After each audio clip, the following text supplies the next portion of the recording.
क्या आपने कभी सोचा है कि कोई लड़की आपको सच में पसंद करती है या नहीं? इस कहानी में हम चाणक्य की गहरी नीतियों से जानेंगे। वो एक विशेष संकेत जो बताता है कि स्त्री आपके प्रति आकर्षित होने लगी है। इस मनोवैज्ञानिक कथा में जाने कैसे उसके शब्द, नजर और भावनाएं सच छिपा नहीं पाती। इस कहानी में छुपे हैं रिश्तों के रहस्य, भावनाओं के गहरे संकेत और चाणक्य का शाश्वत ज्ञान। एक प्राचीन गुरुकुल में एक युवा शिष्य था, नाम आर्यन। सिर्फ 19 साल का, पर उत्सुकता से भरा हुआ। आर्यन योग, नीति, वेद, तलवारबाजी हर कला में निपुण हो चुका था। पर दिल में छुपा एक सवाल हमेशा उसे खाए जाता। स्त्री के मन को आखिर कैसे समझा जाए?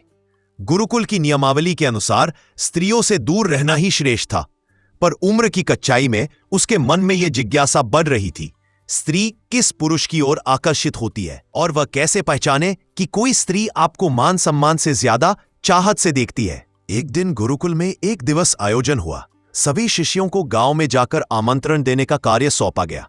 आर्यन और उसका मित्र वीर इसी कार्य पर रास्ते में दोनों एक कुएं पर रुके, जहां गांव की कुछ स्त्रियां पानी भर रही थीं।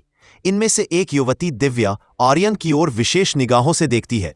उसकी आंखें कुछ कहती थीं, पर शब्द मौन थे। आर्यन खुद में सहज था, लेकिन उसे महसूस हुआ कुछ बदला है, क्योंकि जब दिव्या उसके करीब आई, उसने अचानक जैसे ठहर कर पीछे से आर्यन की ओर देखा और अगली ही पल वह गहरी सांस लेकर बोल उठी, आपकी उपस्थिति में यह हवा भी सुंदर लगती है। वीर मुस्कुराया और बोला, भैया यह तेरी तारीफ नहीं, संकेत है। पर आर्यन हैरान था, यह कैसा संकेत? उस रात आर्यन ने इस विषय पर गुरु से चर्चा की। गुरु बोले, आर्यन, चाणक्य कहते हैं स्त्री पुरुष की गंध से आकर्षित होती है, न सिर्फ देह की बल्कि उसके आत्मा की गंध से भी। जब किसी स्त्री को पुरुष की उपस्थिति से एक सहज, सुरक्षित और सुखद अनुभूति होने लगे, तो वह बिना बोले संकेत देने लगती है। गंध होता है सिर्फ शरीर का नहीं, विचारों का भी। गुरु आगे बोले, यह सिर्फ देह की सुगंध नहीं, बल्कि पुरुष के व्यक्तित्व, जीवन ऊर्जा और आत्मा की खुशबू है जो स्त्री को आकर्षित करती है।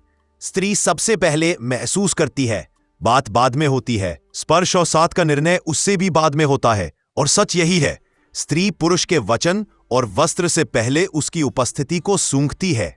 फिर आर्यन ने गौर करना शुरू किया। जब जब दिव्या के करीब होता, वह अनजाने में अपनी सांस रोक लेती, फिर जरा पास आकर गहरी सांस लेती, जैसे हवा में उसे कुछ खास मिल रहा था।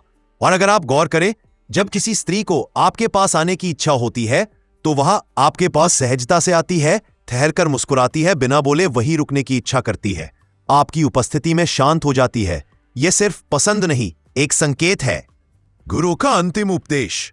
सुगंध, सौंदर्य, शब्द ये सब बीत जाते हैं, पर स्वाभाविक ऊर्जा की खुशबू ही स्त्री को खींचती है। वह गंध जो शरीर की नई चरित्र और साधना की होती है। आर्यन ने समझा, केवल बाहरी सौंदर्य, शरीर या ताकत से नहीं, स्त्री उस पुरुष की ओर आकर्षित होती है जो भीतर से संतुलित, संयमी और ऊर्जावान हो। अब संदेश आपके लिए, अगर आप अपनी ऊर्जा, अपने व्यवहार और आत्मा में सुगंध लाते हैं, स्त्री खुद आपके पास आकर आपके साथ सांस लेना चाहेगी। संकेत समझो, संयम रखो और सम्मान दो। यही है चाणक्य की सच्ची नीति, संबंध में आकर्षण पर नियंत्रण के साथ।